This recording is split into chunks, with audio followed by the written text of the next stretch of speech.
Yeah, call in now. They just open up. Yeah. And then they call the roll.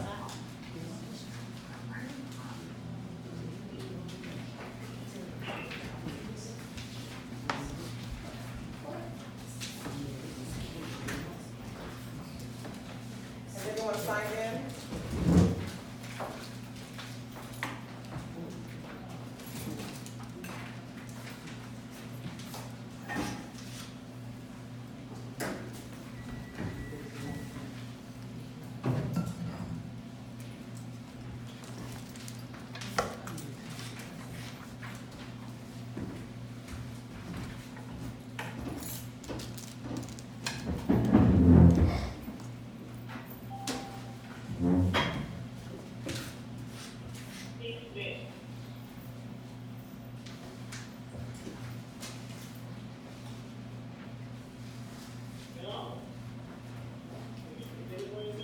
Yes, Ann, ready to take? I'm here.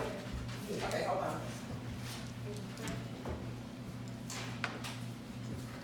I'm going to say the prayer from the King James Bible, Matthew 6:9-15. Our Father, Lord in heaven, hallowed be thy name. Thy kingdom come, thy will be done, in earth as it is in heaven. Give us this day our daily bread, and forgive us our debts, as we forgive our debtors. And lead us not into temptation, but deliver us from evil. For thine is the kingdom, and the power, and the glory, forever. Amen. Okay, good morning, everyone. We have some people on speakerphone, so those of you who are not sitting really close, if you have something to say, please speak up so that the people on the phone line can hear you. Okay, welcome. Okay, so today we have two guest speakers. This is Park Commissioner Tommy Randall. Good and- morning. Good morning. Good morning. So they came from opposite ends of California to join us today. So we want to thank them for that. And they will have something to say as soon as we go through the basic business of FOA.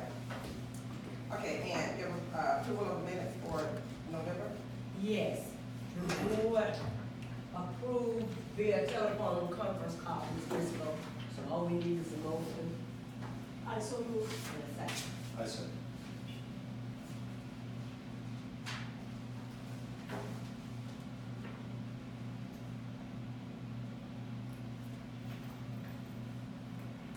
Who second? Mr. Fisher? Okay, board members actually vote.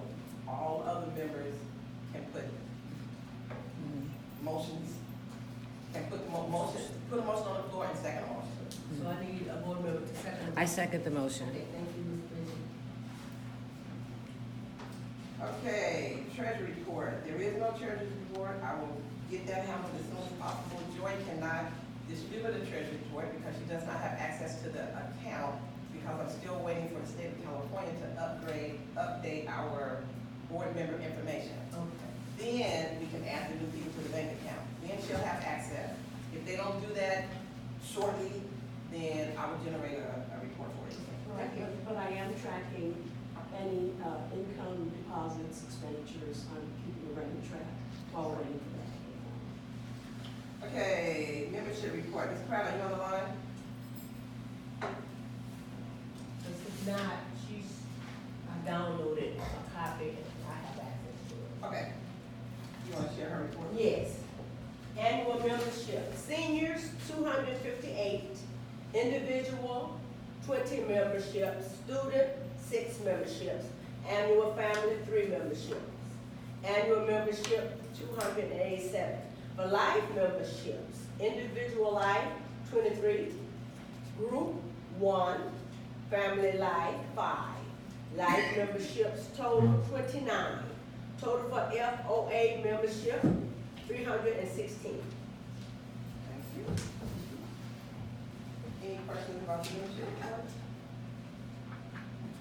Motion on the floor to approve? So moved. I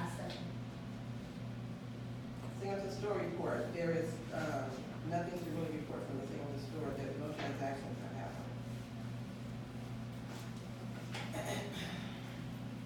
Old business, Emmett, did you get the money for the garden? Did you get the money for the garden? Yes, I got the money for the garden, but I got the letter for the money before I got the garden, and the letter stated that if I had used it within 14 days, That, we strike that, we didn't know you were out of there. so what I'm doing is our return is back to, Okay, that's fine. yeah. Okay, Steve, you were going to get us a price to get irrigation to the trees. Yeah, I talked to the maintenance chief twice, I've sent him 2 emails, he's not giving me an itemized list, but I told him the amount would be about 6,000. City could do the campground and the event area with that, Okay. and that'd be materials cost. Steve, who pays for that? I'm sorry, Who pays for that? the, $6,000. that would Well, be, we were gonna pay for it. Okay. Yeah. and then he would only have to either hire a contractor to do the actual labor or do like a sector workday.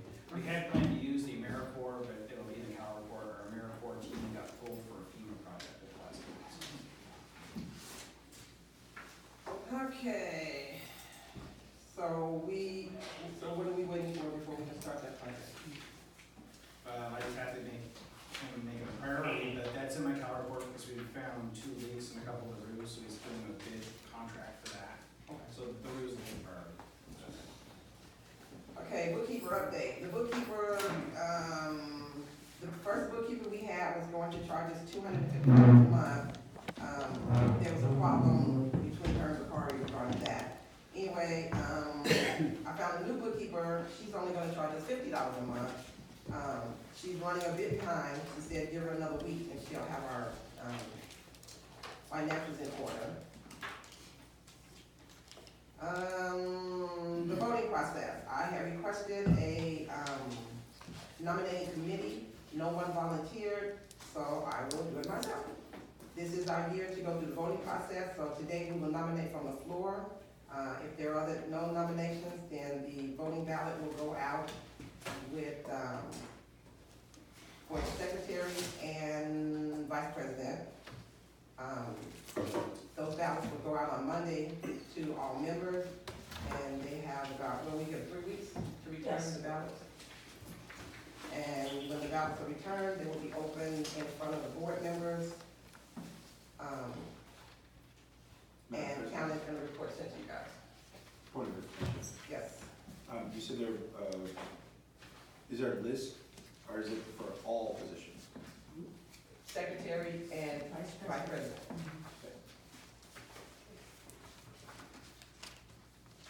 FOA taxes, most of you probably know the story, I was so upset. I went to pay the taxes, we were late. Bakari was supposed to pay the taxes, he was going to leave it up to the bookkeeper. Anyway, the taxes did not get paid. So when I went to pay the taxes, the lady, I said, I'm here to pay the taxes for Friends of Allensworth. She goes into the computer and she said, there is no Friends of Allensworth. And I said, yeah, we're in there. And she said, no, you're not. Now, working with the state and federal government, you have to give them the exact name. You can't go in there with another name. If it's Friends of Allensworth, you gotta have a name. So I was not aware that we were listed there as Friends of Allensworth Community. So she and I went around, when we finally, I called Steve and I said, do you have the report? Because I knew the permit was hanging in the store. And so I sent him to the store, take a picture, and then I saw Friends of Allensworth Committee. So then I tell him, okay, try Friends of Allensworth Committee. Well, boom, there we are. Problem was, there were no board members on the form. That is illegal. So then she tells me, well, you can't access this, you can't pay these taxes because you can't access the account because you're not down there. And I'm just like, oh. Okay, so now I'm stressing. We are incurring late fees, penalties, I need to get this stuff paid. So then, she said, you need to wait until the state of California updates your information, then we will know that you're supposed to have access to this account. So I go home, And I'm sitting in the middle of my bed trying to figure this out. So I'm thinking, okay, we're incurring these fees, I gotta stop these fees. Wow, it's not my problem or my fault that there are no board members down there. That's their fault. So then I get in my car and I go back down there and I say, look, baby, you guys screwed up. If there are no board members down here, that's your fault. So now we need to fix this. In the meantime, we are incurring these fees because you won't have to give me access to the account. I have a problem with that. So you can either figure something out, or me and my Mac computer are getting ready to have a good time, cause this isn't right. And at the same time, we're incurring these fees. So then she says, well, there's nothing I can do. I don't think you can. So me and her kind of goes around, and then she says, okay, I tell you what I'm gonna do. I'm just gonna add your name, and then you can pay the taxes. And I said, that's all I want. I just want to pay taxes, and we can figure the rest of it out later. So she added my name to the form, and then I paid the taxes. And then when I'm getting ready to pay the taxes, I said, I don't know who put us on a quarterly, but we need to come off the quarterly. We're only open 4 times a year, so we don't need to pay taxes quarterly. Because in the back of my head, what I'm thinking is, if I can get her to get us off the quarterly, we don't have to, then we're not late. Then we don't have to pay these taxes. We don't have to pay the penalties and all that. We can erase that if I can get her to put me on yearly. So then she says, well, that is kind of dumb, huh? Yeah, it's kind of dumb. I think you should really do this on yearly. So then she goes into the computer, and it takes her a while, and then she got frustrated because she couldn't figure out how to do it. So then she figured out how to do it, so she put us on yearly, which means we eliminated all the late fees, and we were not late. So then I paid for last year's taxes in December, and then year before last, I paid those taxes, and then I'll pay last year's taxes. They're due by January 31st. So that saved us all the late fees. So I think. Did you guys change the name? Yes, I said, get rid of that committee. Yeah. I don't know, when whoever put this Friends of Allenworth together, we're known over here at the state as the Friends of Allenworth, every place else Friends of Allenworth, and then down there Friends of Allenworth Committee. I said, lady, I gotta get this under one roof. I can't remember all these. I gotta get this right. There's a whole lot of fees. Yeah, and it just lingered over and nobody changed it, you know. So the taxes are up to date, and then I will pay the remaining taxes for last year by January 31st. Okay, you were supposed to get us the needs of the interpreter program. Yes, and I have an itemized list. I won't go to the amounts necessarily. The total amount was $790.62.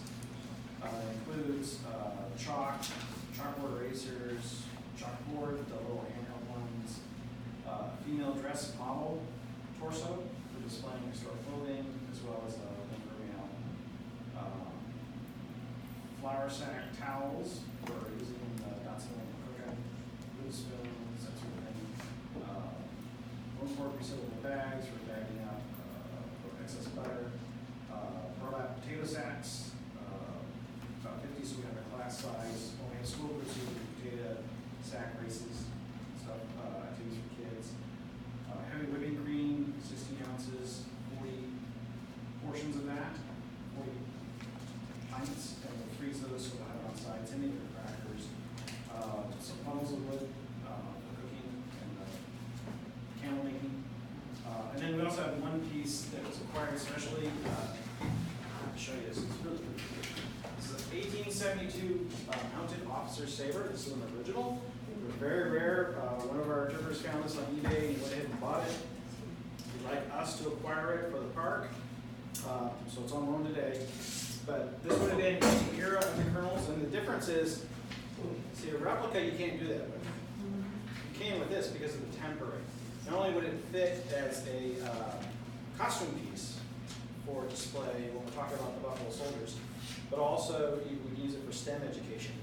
We're talking about how the metal's tempered and that sort of thing, and process. And the price on this was $200, which is really pretty reasonable considering it's an original piece. It does have a metal. And they only made about 3,000 of these, ever.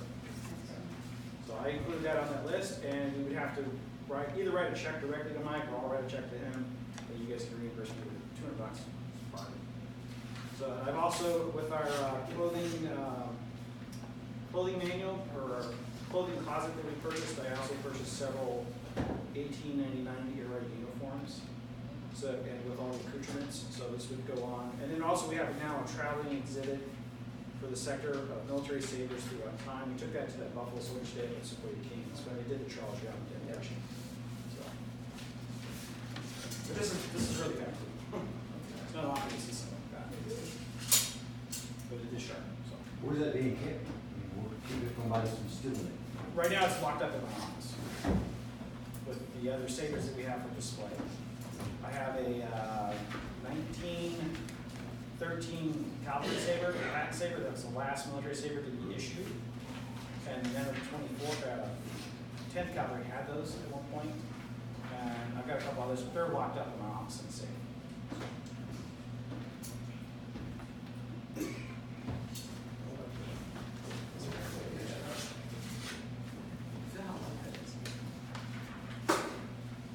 But again, that's more ceremonial than actual, you know. And then we have the 1902 ones that the colonel would have used. That those are replicas from the West Point Uniform Shop. Do you have a copy of this?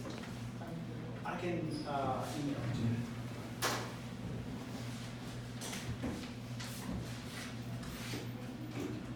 Okay. Okay, Steve, on your account report?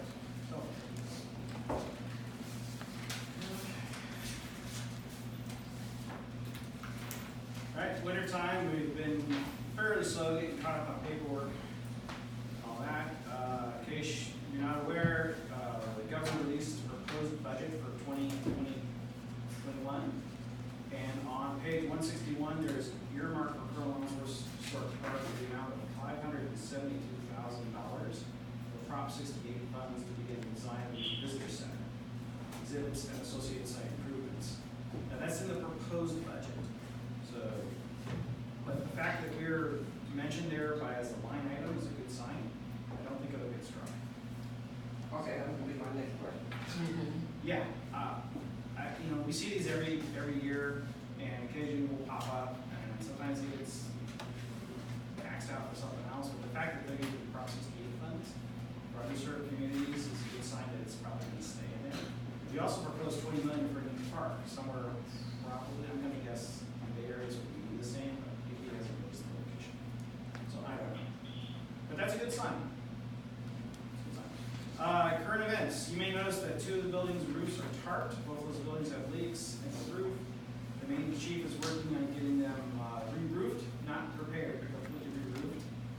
He's written the contract specifications and expect a job block over the next couple of weeks. Job block is required with any type of contracts over $10,000. You have to do a statewide contract.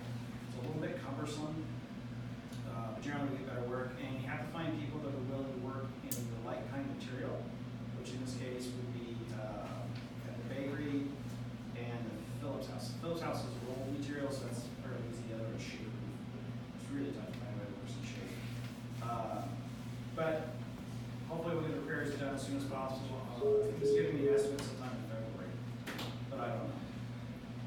The shade structures in the campground have been added to our what I call our PID list. That's our project infrastructure database, and they're waiting allocations to replace them. So in order to get something repaired or replaced, you have to put the project in that database, and then it pops up by priority. We're just trying to make that a priority. Materials alone probably about $80,000, and then the labor would be separate. So we put in, I think, for 220, maybe somewhere in that range. And again, I was informed this past month that our slated AmeriCorps team was reassigned to a FEMA incident out of state, so we're not going to have a team this year. Unfortunately, that happened every once in a while. You might have seen on our social media account last week, we had a film shoot here for a film called Young Abraham Lincoln. They used the church, they used the stainless windows kind of backdrop, some dialogue and stuff like that. They filmed over by the colonel's house, outside, a couple other things. It was a student film. I don't suspect it'll ever get to the theater, based on how disorganized they were, but it was interesting. Haley, some of you guys met Haley, our sector ranger. She has transferred to Hungry Valley State Naval Recreation Area. Still within the district, so you might see her again, but she's no longer available. We did advertise for a park maintenance assistant, permanent. That'll be a permanent addition to our maintenance staff, which bring our grand total of maintenance staff up to 2.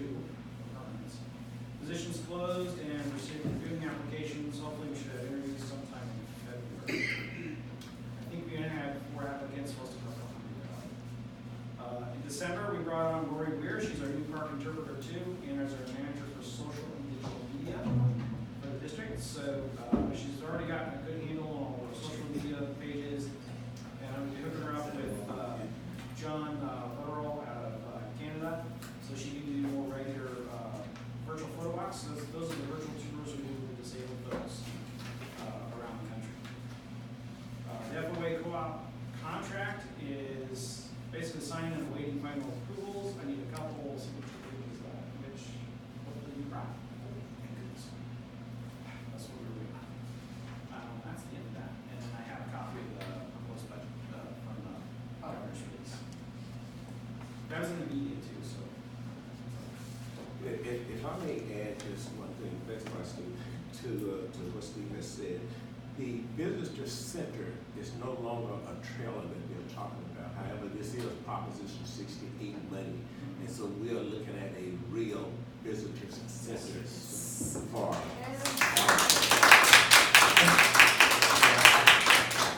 I spoke to Lisa, the director, and Liz, the assistant director, on Friday, and so they were saying that one of the arguments that they had was that, they were looking at the visitation to Allenworth, and they were saying, if we look at the visitation to Allenworth, why do we want to spend that much money on a visitor center? And so Liz and Lisa used my arguments. Well, maybe the reason why we don't have the people is because you don't have visitor centers. Okay, so if you get the visitor center, then maybe we'll have, and not maybe, but we will have more people come to Allenworth Park. So that was the argument, that was presented. So I just want you to know what we're discussing. And that's true. Yes. Remember, these are planning dollars, so Right. in that process, they're gonna have open house meetings. It's important that you all attend when we have those open house meetings, so you can get your opinion. Right. And say about my size and accommodations, whether or not we're gonna have, like, ideally, in my mind, we could have a reference library, and a conference. And some plans I've seen, we didn't have it, some plans we did. So it's important that that stays there, not just offices, but also that and the display area. Originally, we were supposed to have room enough to display the rail car, original plans, which was Connect to Joggers 13 years ago. again. Go to the Bluetooth menu on your On the flip side though, it has to be Select small enough that the park's annual budget can maintain it with heating, water, and all those kind of utility bills. So it can't be gigantic, but it can't be small, it's gotta be small. Well, I just also want to echo, and thank you again for your report. And if I had to introduce myself to everybody, my name is Rue Mapp. I'm California State Park Commissioner alongside serving with Commissioner Randall. And I can't emphasize enough that today is a new day. People of California spoke in 2018 and voted in favor of infrastructure dollars in the form of Prop 68. And it is no small thing that Allensworth is called out in the allocation of those dollars. And I also want to emphasize, and I spoke with the director myself, and we both have a keeping it real relationship with Director Maggot. And you all have support and advocacy from the very top of California State Park System. So I just want you to know that, you all work so hard. It's been a long road. Sometimes you don't feel perhaps that you're heard, or that the state is so far away and that you don't know who has your back. But Allensworth is a story of this state and needs to be heard and experienced by everybody in the state. And there's no way that it's going to be possible without the financial support to do that. And I think that everybody I've spoken with, there's not one person that is in resistance to that broader mission and goal. And to Steve's point, it doesn't mean that people have to stay engaged and go to those meetings and have your voices heard, as you all, I think, are excellent at already doing. So I just, again, thank you for saying that. I want to just let you all know that's not just talk, but Prop 68 dollars are unprecedented dollars. If y'all want to look it up, it's called the Parks, Environment, Water Bond, and it was voted. People agreed to tax themselves in the state of California for park infrastructure. And that's a precedent-setting initiative that we all want to make sure that they're accountable to spend those dollars when it matters to us. Thank you. One of the- My question is, if there's money that's being allocated for infrastructure for this particular park, is there anybody that has taken a look at what is needed to improve the infrastructure of this park? Because in Steve Carroll report last year, there was supposed to be money allocated for the improvement of the campground, which is in disrepair.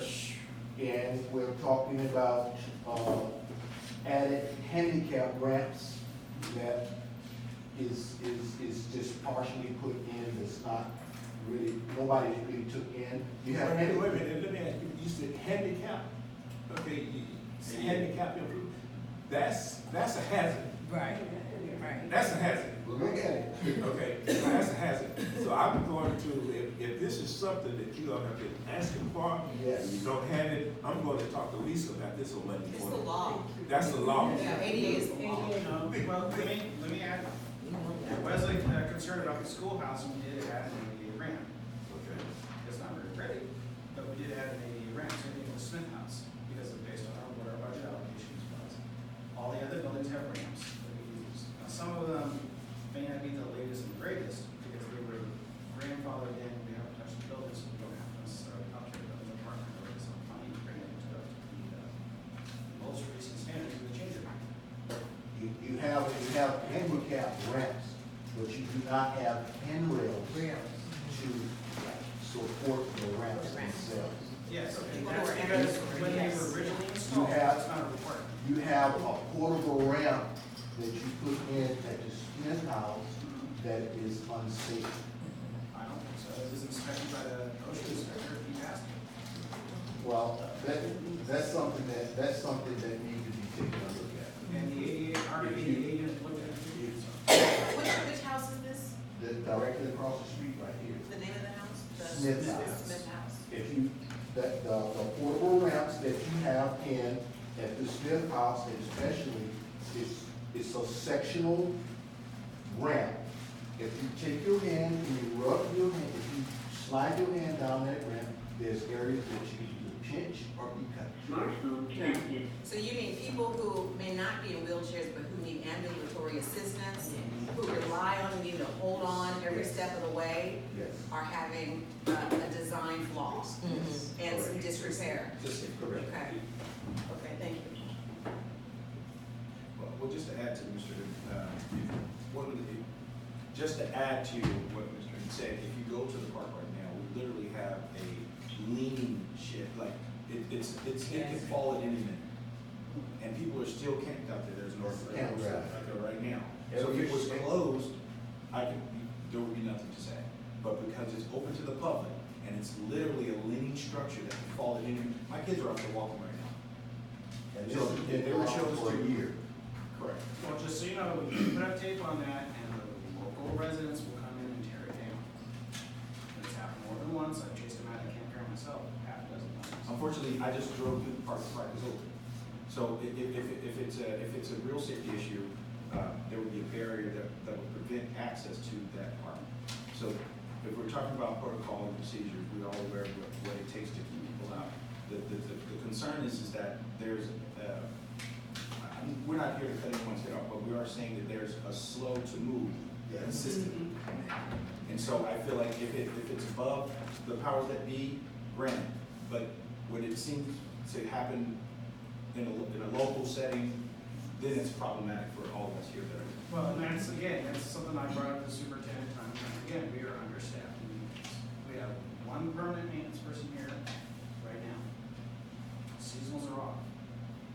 We've got a second position that's supposed to be added, I don't know how many applicants, I don't even know if we have qualified applicants. That would bring us up to 2 permanent maintenance, and typically, in the past, we've run with 4 seasonals and 2 permanents, that makes a big difference, because one person can only do so much. So how many more staff do you need to do an adequate job here? Well, that's a dangerous question. But it's a question of what it Yes. is. We have to. Well, I personally think we need at least 2 full-time maintenance people,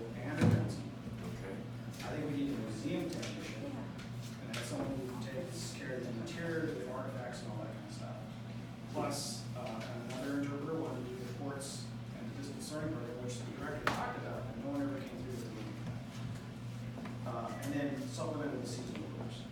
But the hardest thing about getting any employees here is recruitment and retention. Because we're an isolated area, our arcades, we don't pay very much, just basically minimum wage.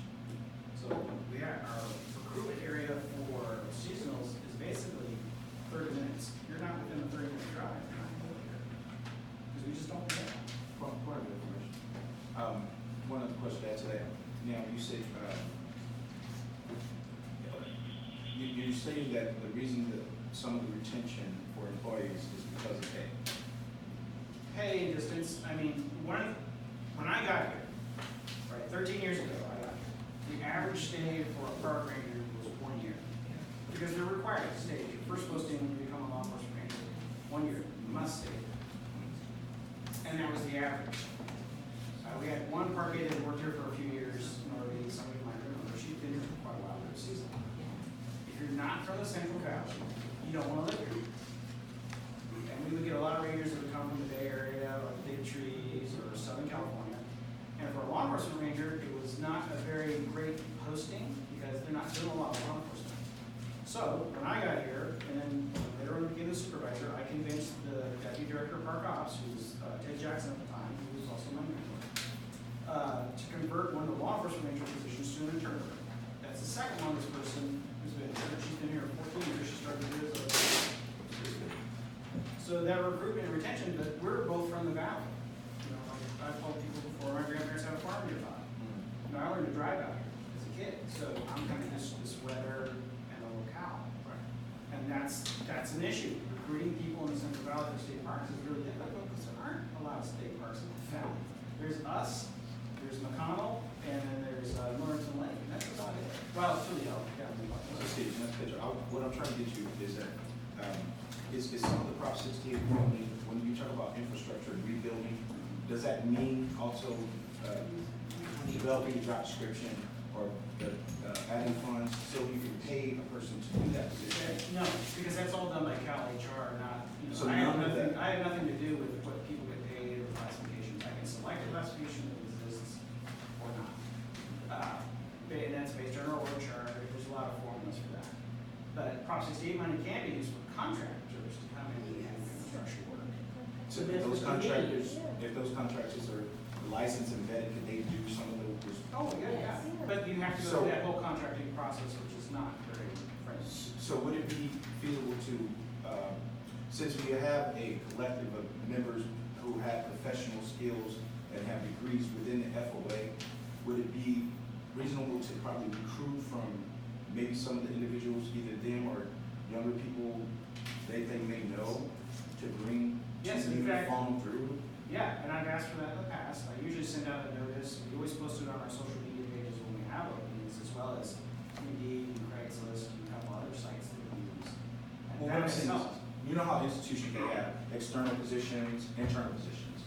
Then they have people that they hire from the internal parts to do those jobs that are. I see what probably- you're saying, yeah, Right, yeah. so would that be a physical structure to look at?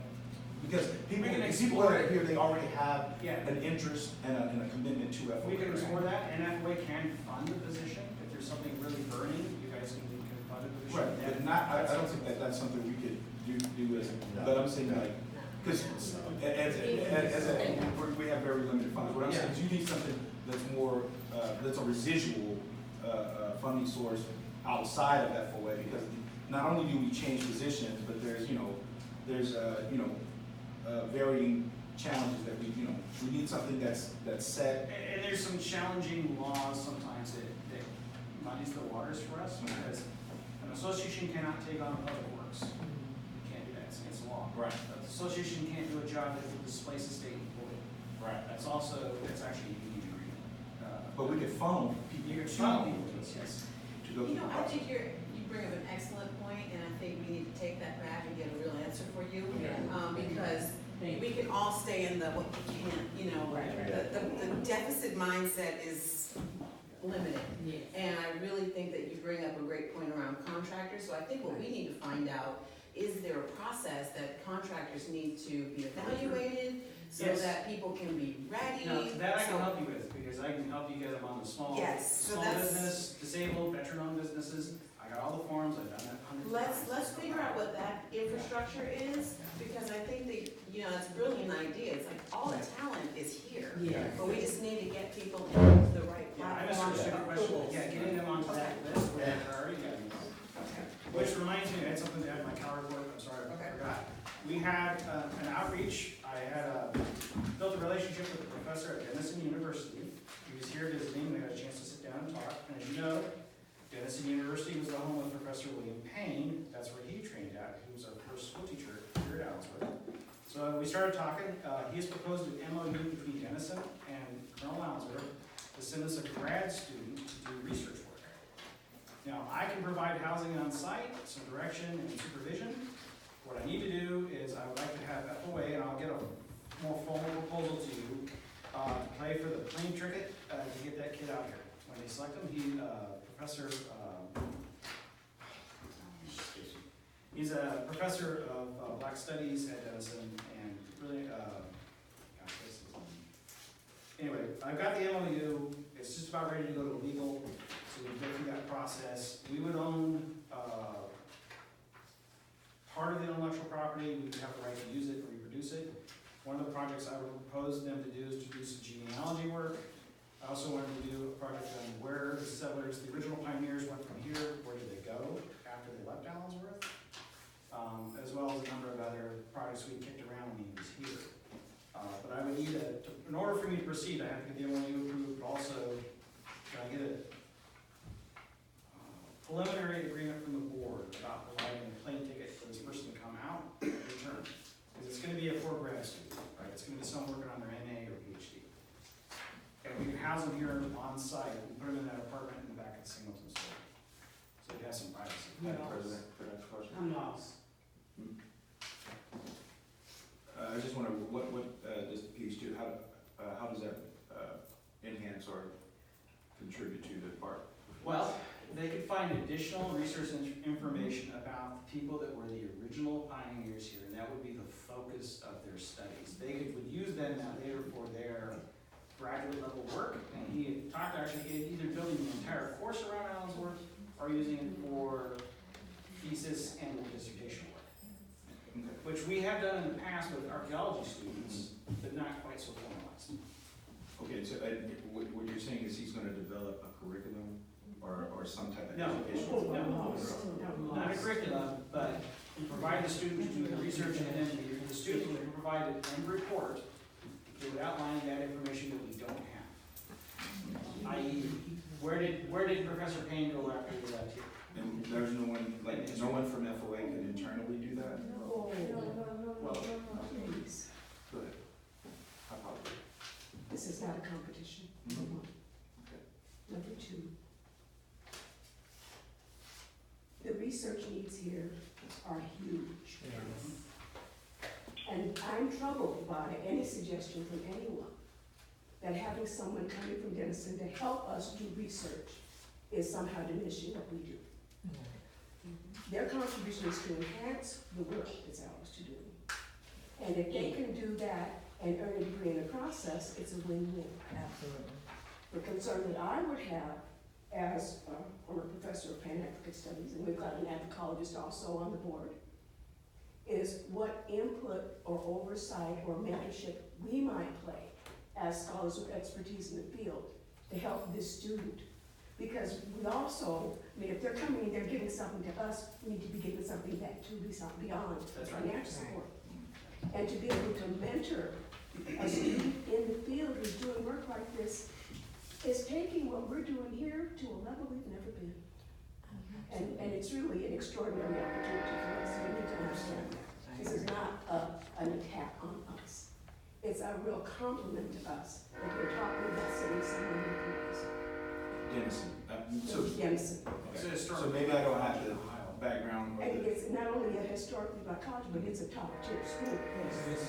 so I think maybe you took that wrong. What I'm saying is, so we've had several students that come, they do the research, they collect the data, they share the data, and then, When we do it. And, exactly. but that's on us, that's not on them. Well, That's on us. Okay, so what I'm saying, this is, like you said, it's not a competition. I'm just trying to understand how does it benefit FOA and the progressive It movement? benefits the park. Right. The park and not the college. Okay, but to speak to the question, Mhm, if our primary role mhm.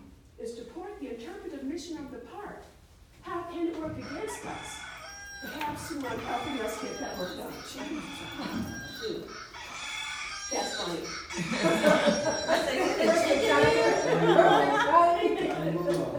Where did it come from?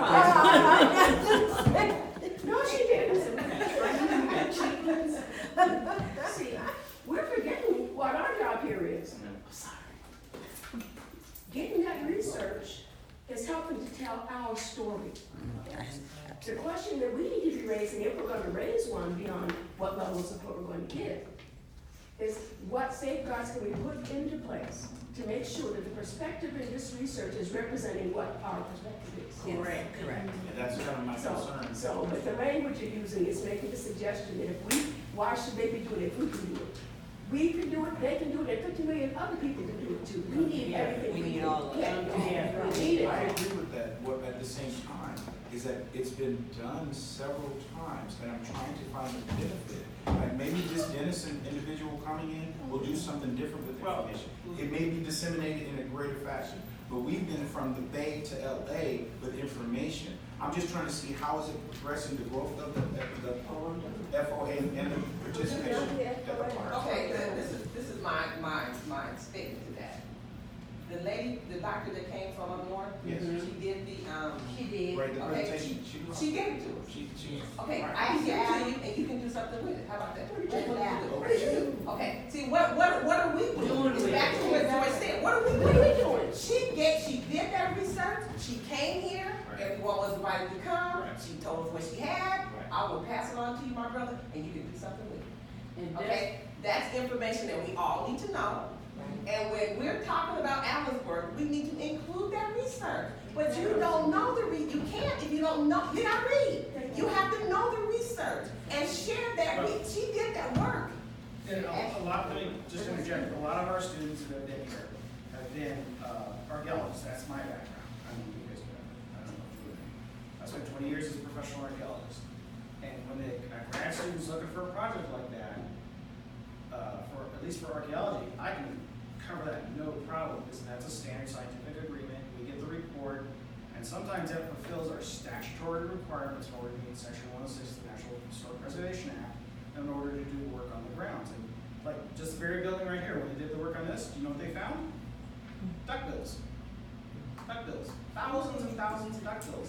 That indicates something about the diet of the people that were living here, because they sit on the Pacific Flyway, they made use of the world's resources. That's a critical piece of information that tells the story. Absolutely. Right? And also liquor bottles. That's actually But hidden liquor bottles, because Yes, they were patent medicines that contained large quantities of alcohol. But you can take that and drink that, and you're not drinking liquor. You're drinking medicine for your health. And as a good Baptist knows, right? You don't drink. So that's supposed to be, that's also part of its legal and religious history that's being done here. Correct. That's the kind of research we're talking about here, folks. But the thing of it, and I'm sorry I didn't get over, my hand been up quite a while. Yes, ma'am. We talking about the data that has been done in the past, but where is it at? We Is it have- all coming together? Is with the? Well, A lot of it's in the docent manual. So what I'm saying is, sorry. Okay.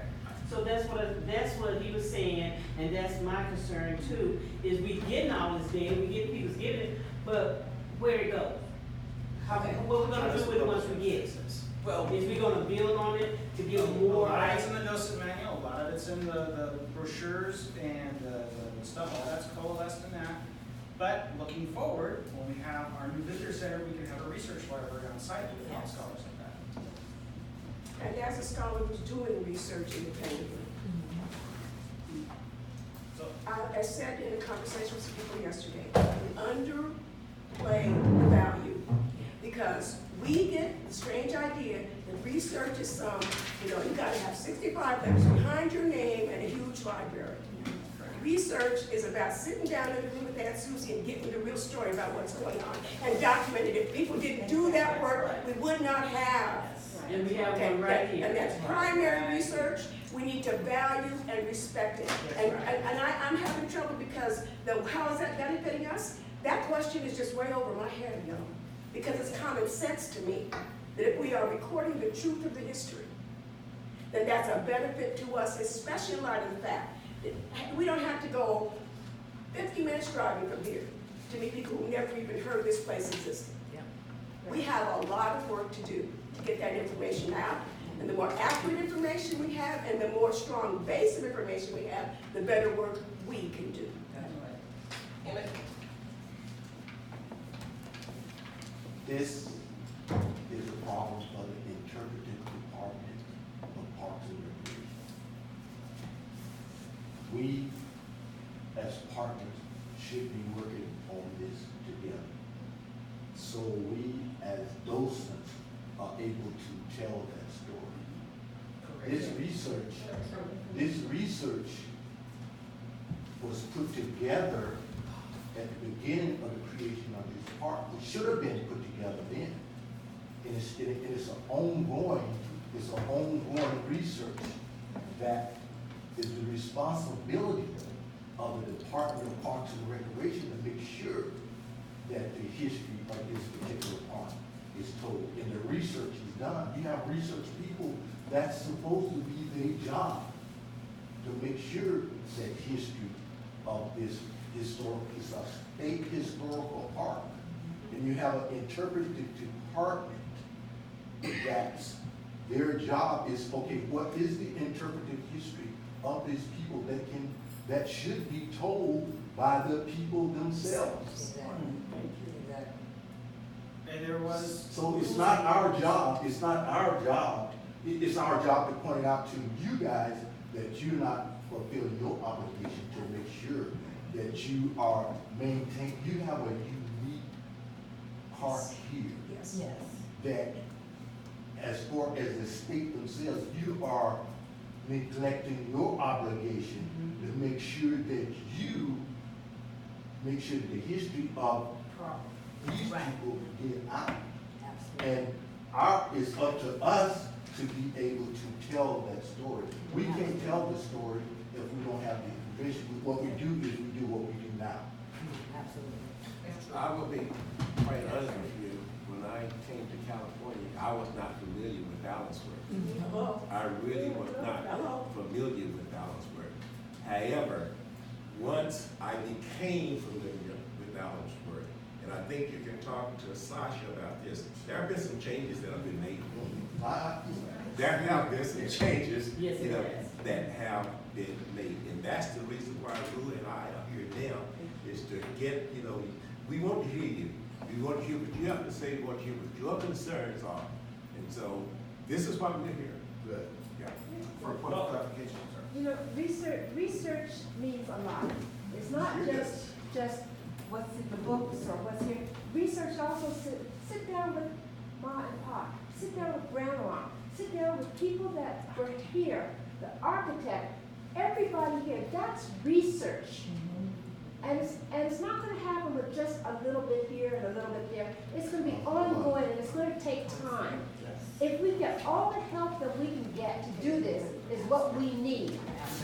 We need, and then we can all come together and give a good presentation, an honest presentation, a heartfelt presentation. Because right now, what I see is everything's paper and books. I don't see the heart. We're missing the heart. And that's what we need. And just so you know, in the 70s when they established the park, they did go do interviews with people that actually lived here during the historic period. I have the transcripts in our archives. And one of the research projects could be this student to coalesce a lot. Now, a lot of that already did get coalesced, and you see a lot of that research is in our docent manual, and it's in our other materials that we use. And that stuff didn't come from nowhere. It came from the people that actually lived here during the historic period. But on the flip side of this, if we can get this researcher out here and house them, get them in depth, that also is an opportunity for state parks to recruit somebody who's African American, who's interested in history, and that we could possibly get into the system as a ranger, as an interpreter, as a manager down the road. And that introduction to park life is very important.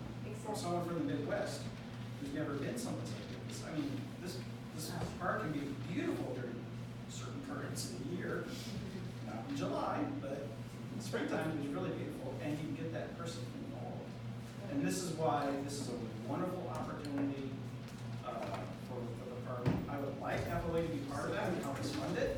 If I have to, I'll go along, because I think it's a great opportunity to bring a research student here and do some really valuable research. If I can, I am a guest here at my first meeting, and I'm very pleased and excited to be here. But as you were saying, she's absolutely right. The research, the history, the conversation.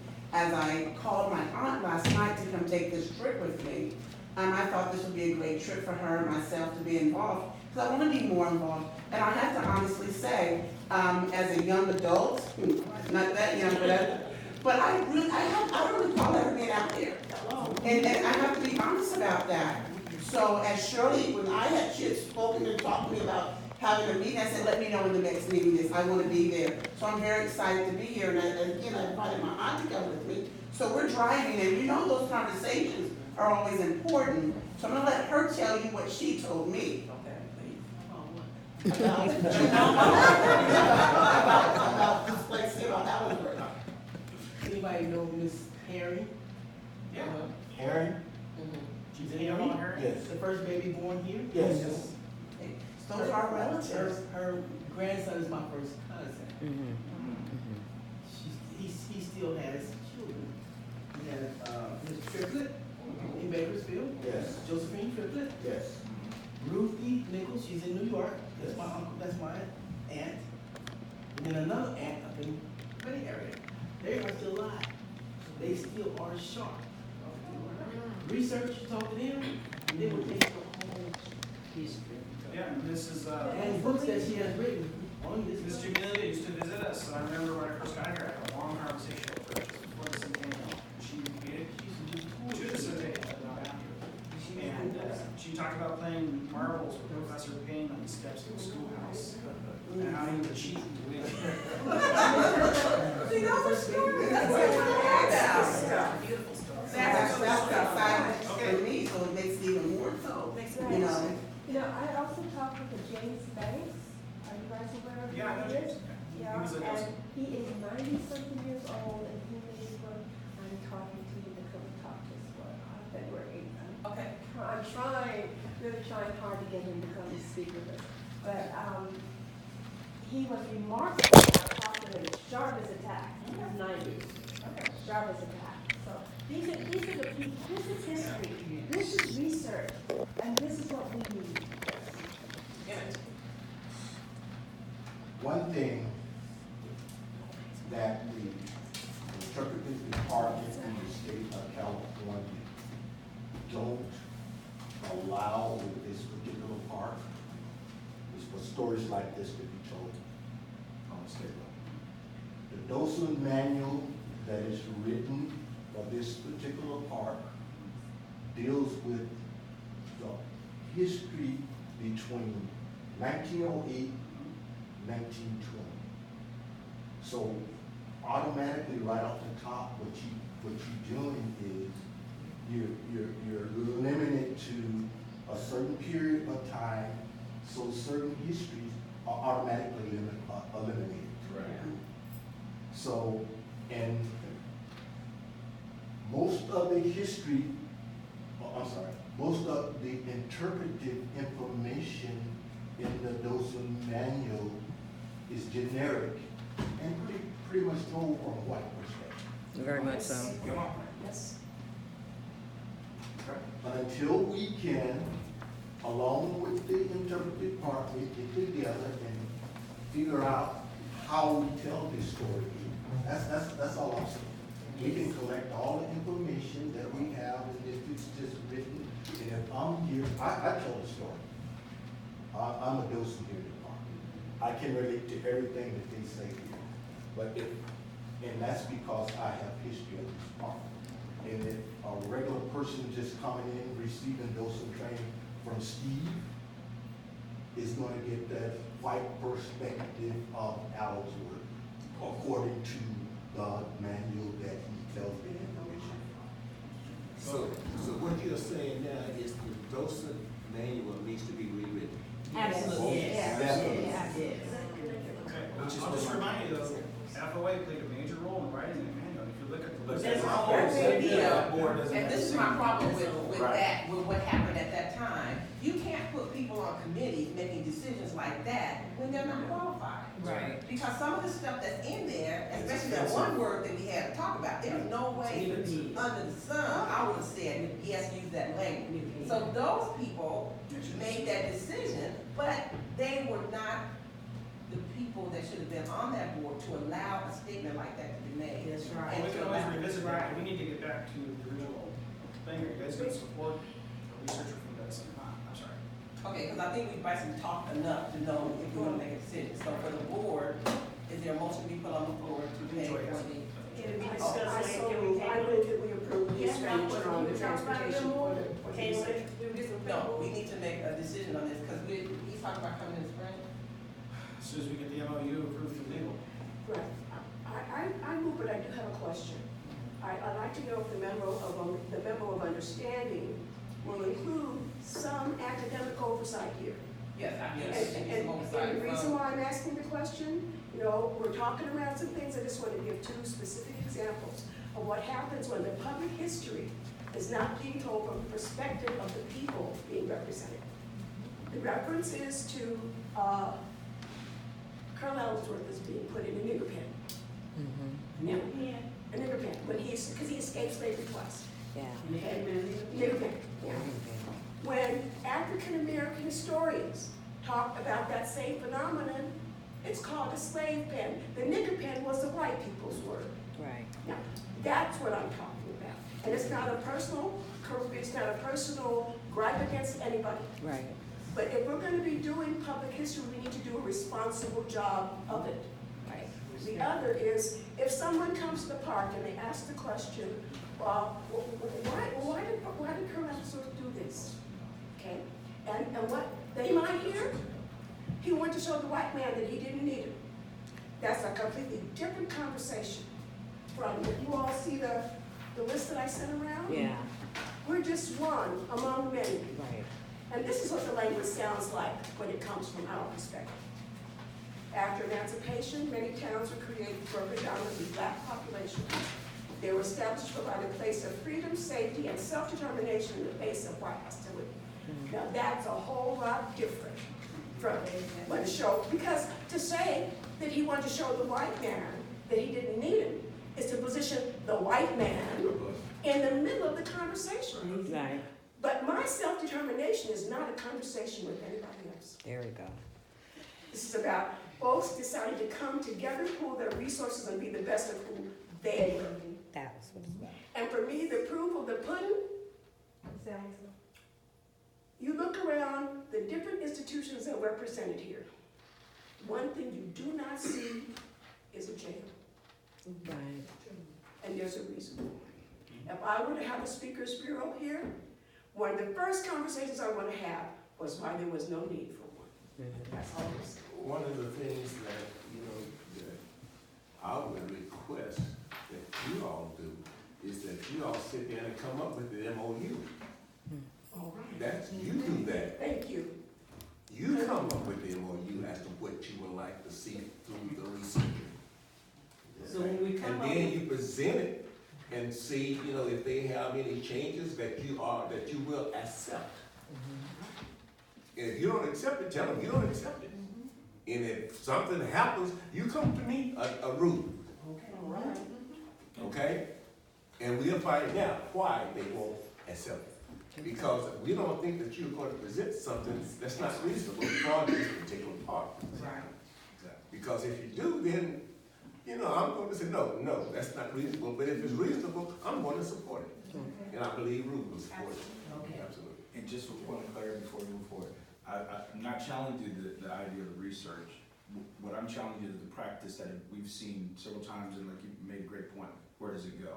And when you say, how does it benefit, how does it benefit, like the book that's being developed, that has been written, or the conflict that Mr. Emmett brought up a minute ago about updating the manual, the docent manual?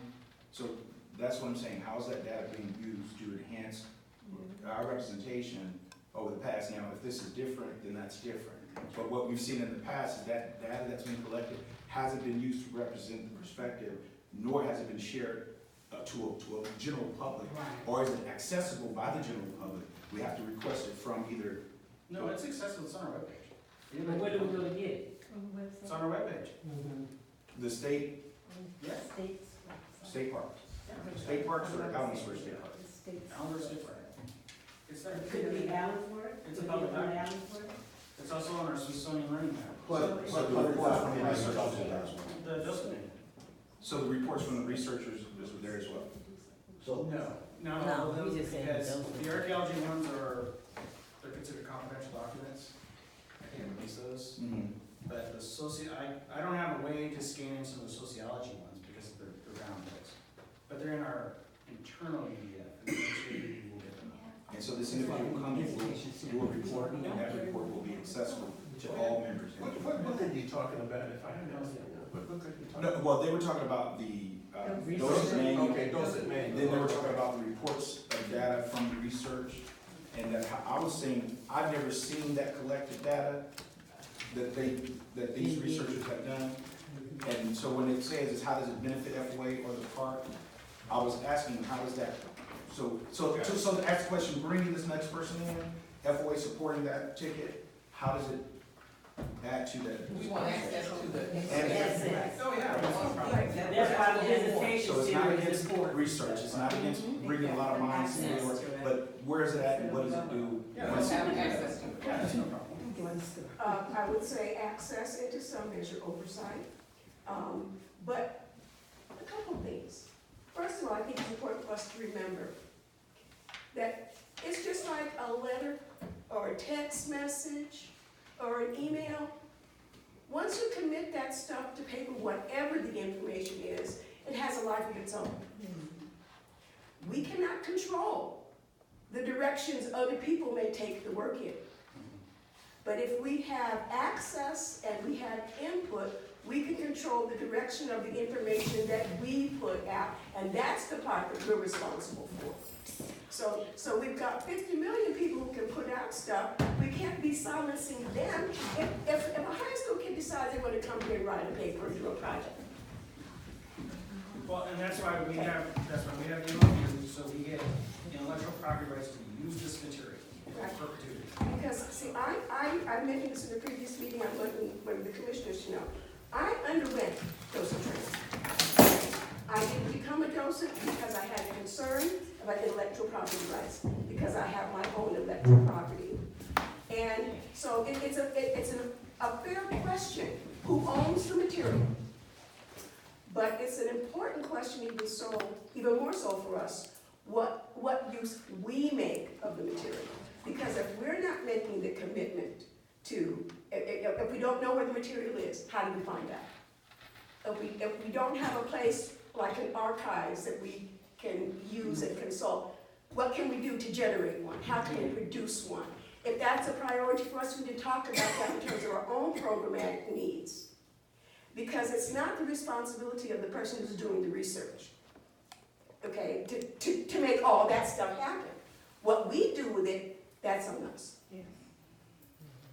Because I'll be doggone if I'm gonna say, one of the things that I know is that there was not a single bound sort of manuscript quality document that talks about the history that produced Colonel Allensworth.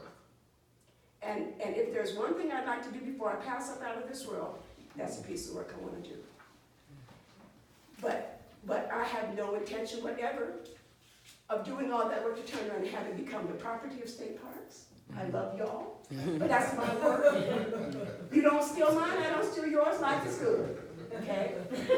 And neither am I gonna get beat on by anybody in this room or any other room about the research that other folk are doing. If you think there's a piece missing, hop on the books, hop on the phone, meet the people, do the work. But it's work, y'all. It's work. And how that work gets done and how we use it, that's really for us to determine. And for us to decide, is it an investment worth making? With one little caveat, remember, we're working with a student, a person who may have strengths in some areas, and may not have strengths in others. That's why you And mentioned we it. have to sit down with the professor to agree on the research topic too. That's why It's you gonna have to be mentioned negotiated. That's right. So FOA will need to designate somebody to represent them in that interest. Or give me a list of research topics you're interested in. Okay, we can do that. Yeah, my preference would be to find out where people went after they left here. Or genealogy, that'd be good too.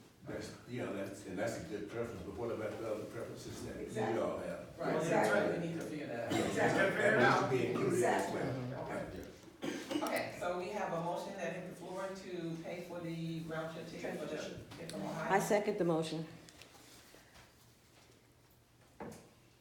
Motion on the floor to be voted on, board.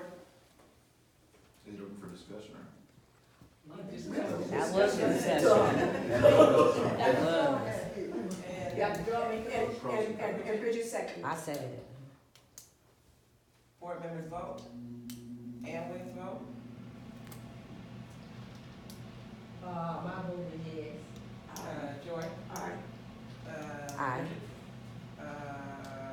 Who's on the phone? Mr. Kayende, are you on the phone? Barbara Pratt is on the phone? Yes. Oh, your vote is? Your vote, Mrs. Pratt? Now, I think,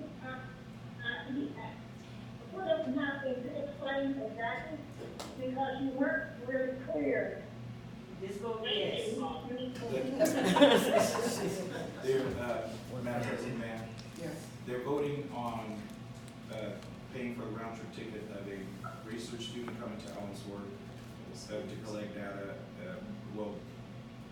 they're voting on paying for a ticket, Trust Panther today. round trip, For a student. for a student. To To come do research of Ellensworth. Right. For 1 week. A round trip ticket. I don't know how long the research is. No, it doesn't know what it's going to be, the church. Yes. As long as it takes. You said as long as it takes. As long as the research takes, we're just getting them here and getting them home. Yeah, it could be a spring break, it could be a semester. Yeah, sure. I don't know. What did she say? I don't know. Your vote, Ms. Pratt, is? Okay, you waited on my vote? Yes. Yes.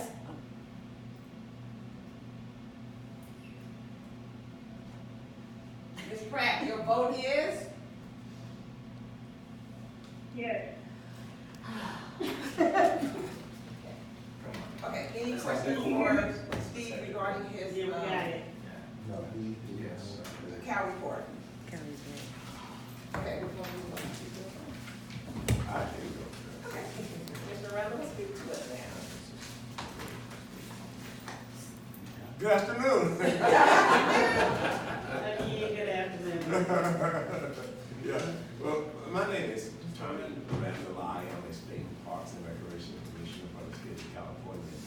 And Rue is being kind of modest, and I want to make this, say this from the beginning. She is the chairman of the commission.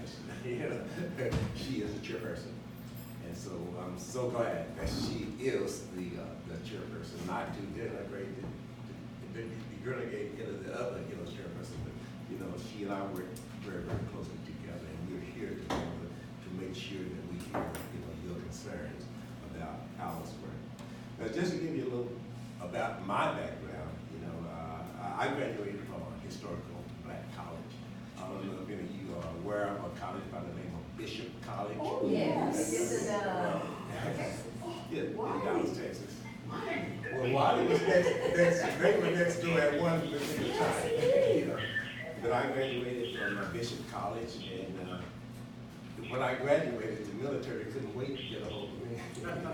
I graduated, and 2 weeks later, I was inducted into the military.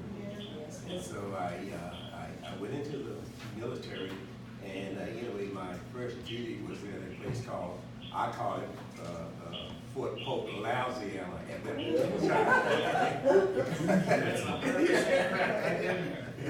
Because when I was there back in 1965, it wasn't, the Louisiana that it is today.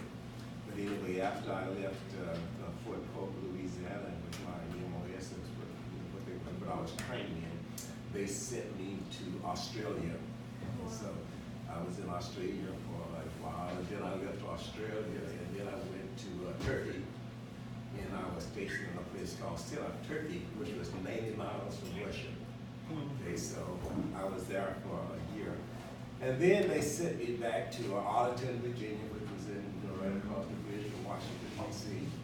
And then after Washington, D.C., they sent me to Japan, where I stayed for a couple of years. So I had an opportunity to visit a lot of different countries, and I learned a lot. I learned an awful lot, when I visited these countries. But anyway, once I left the military, well, maybe I should go, back just a little. Have you all ever heard of Woolworths? Anyone here ever heard of Woolworths? Okay, they were the Walmart or today. That's right. Well, I started the city demonstration at Woolworths. All right, all right. Oh, yes, it is. It's all right, take your time. Take your time, take your time, that's right. But the people there, that I could sit with, they didn't call me MLs or SOBs, they called me something worse. That's right. They called me the N-word. Thank you. And right today, I still remember, how evil those people were. But we prevailed. Yes, yes, So we integrated Woolworths. And then once we integrated, Woolworths, we were able to sit down, there was another place called Piccadilly's. Right down the street. Right down the street. So we said, well, okay, we are here. Okay, we only have to go a block. So we went into Piccadilly and it happened. Okay, so we integrated both of those facilities in a matter of 2 months right there in Dallas, Texas. Excuse me, but I get it. Of course, I get it, I get it. And Been then, there, done that. okay, In Texas. so I lived it. Yes. People don't have to tell me about it. I lived it. I was there. So anyway, let me get on. After the military, I was trying to find out where I was going to live. So anyway, I left Dallas and I really didn't like San Francisco. And so after I left San Francisco, some people said you should go to Chicago. So I went to Chicago, and it was in February. I got off the plane at Hawk Kennedy. I got right back. I got right back on the plane. And the reason for that is I was stationed in Satoshi, Japan, and it used to get 29 below zero. So I had enough cold weather. Okay? And so I got back on the plane. I went to Denver, Colorado. And so I stayed in Denver, Colorado for a while. I really didn't like Denver. And then I went to Los Angeles, California. And anyway, I never forget, they had a restaurant called Perino's. Yes. And Perino's, was a very exclusive restaurant, but a friend of mine took me to Perino's. And I said, well, what should I wear? He said, well, whatever you want to wear. I said, what? Because I'm thinking in Dallas, Texas, when you dress anyway, you kind of put on, certain attire. But anyway, when I went to Perino's, this exclusive restaurant, some people there were in shorts, some people there were in jeans, some people there were in suits, and some people were there in tuxedos. I said, this is my place.